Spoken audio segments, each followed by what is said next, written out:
Hi, and welcome to See You at USC. It's the best college talk show on television. Tonight we welcome Dr. Christopher Holmes Smith.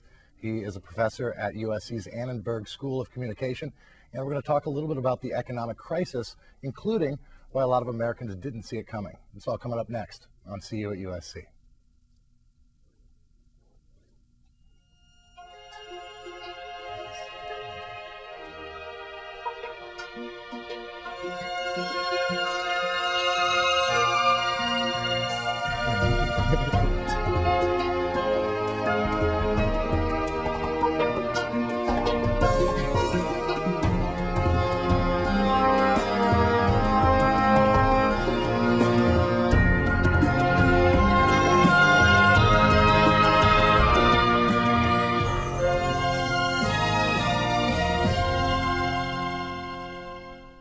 Welcome back to See You at USC. It's the best college talk show on television, or so I am legally required to say. Welcome to the show.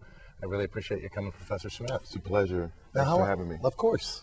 How long have you been here at USC now? I've been here for 6 years now. 6 years? Yes. Working in the communications department at Annenberg? Yeah. I bet you've seen a lot of things change over there. I definitely have. I've seen new wings put on the building and all kinds of new technology added, and it's fabulous. Now, can you tell us a little bit about the classes that you teach? Because it's very interesting and very different than all of the courses at Annenberg.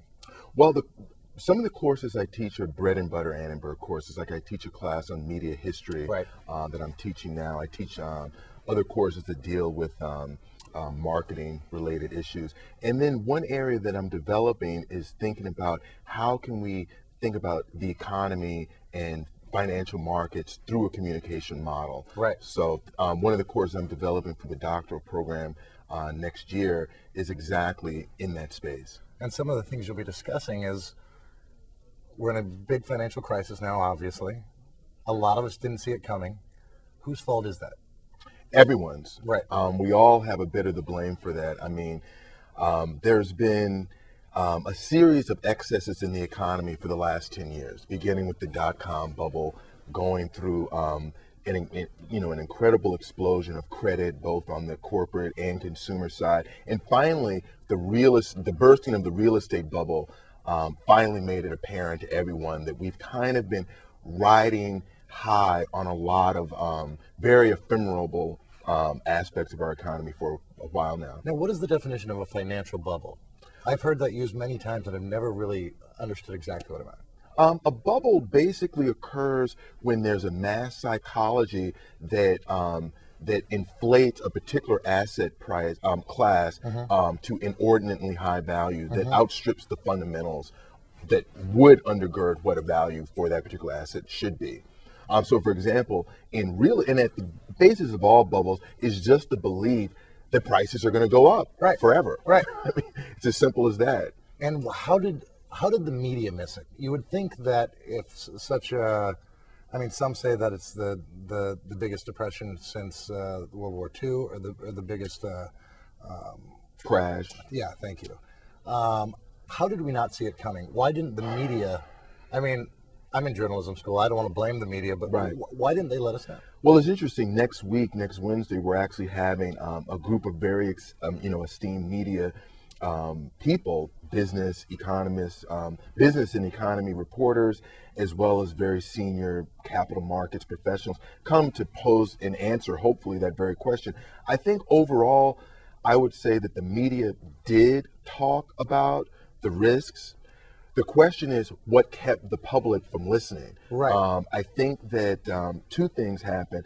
I think that on the one hand, prices were going up. So it was rational on some level for people to keep behaving in a way that would keep the prices going up because they were going up. Right. And so there was nothing, unfounded about that type of behavior. But on the other hand, I think you can't ignore the fact that the way in which most people consume business news is through television. Right. And it's through sound bites. It's not by reading the Financial Times, the Wall Street Journal, the LA Times, and sitting down and reading a long cover story or page 12 business section story that might be a little bit more, that might be above a lot of people's heads. Right. So I think in the newspapers, in particularly the business press, there were for the last several years a steady drumbeat of cautionary pronouncements. Right. That, look, this might not all be adding up. But it's like, let's face it, we're all at an attention deficit right now. There's only so many hours in the day, and a lot of complexity is too much for most people to handle. So they turn on someone like Jim Cramer on CNBC or Maria Bartiromo on CNBC, and at best, they get a very encapsulated kind of rendering of a very complex situation. Right. And it just went past a lot of people. And so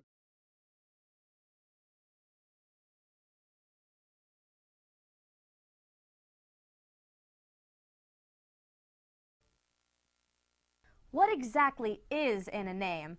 We'll find out tonight when we meet the star, director, producer, and mastermind behind the new documentary, Google Me. Coming up next on See You at USC, the best college talk show on television.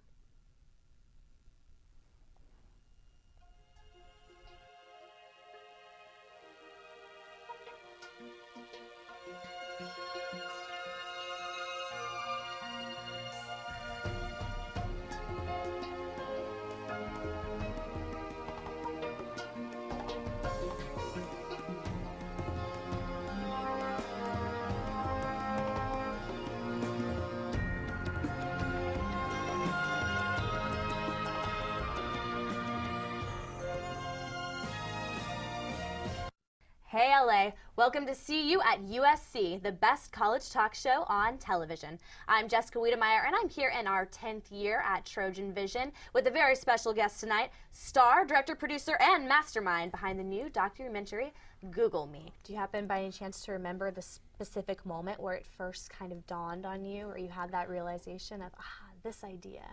It was one of those aha moments. You know, I Googled my name, you put it in the search bar, and you just look at it for a second, and then I pressed search, and you know, the results are immediate. So pretty soon I'm seeing a doctor, a lawyer, I'm seeing a priest, I'm seeing a guy in Denver who's a little out there, and I want to learn more about that. And you know, I came across a guy in St. Louis and a guy in Australia, and just became very interested in who these people were. And to kind of answer your original question, what's in a name? Because our name is not something that we even picked ourselves. Certainly not our last names, and certainly not our first names. And yet, it's critical because it's how we interface with the world and how the world interfaces with us. So what is it about our name that we use as our own kind of identification with the world? Melbourne, Dublin, I think you said Denver also. Denver. Where else did you get to go to meet these Jim Collines? I went to New York, where Jim Colleen is a retired New York City police detective. In Denver, Colorado, Jim Colleen is a sexual swinger. Whoa. Who took us to a swingers party. Whoa. And that's quite an experience. How was that? It was very interesting because it was his reality, and part of what I wanted to do was experience something that was important to each of them. Yeah. So this is part of his lifestyle that he was really enthusiastic about sharing with us. So we went up there and went to a dance and met some of his friends in that community, and you know, it just reinforces for me that it's not for me. But very bold move, though. It takes all kinds. And Jim Colleen in St. Louis, Missouri, who is like a cross between Norman Rockwell and Jimmy Stewart. He's a devout Catholic who has 8 kids, and just the most warm, family-oriented, wonderful human being.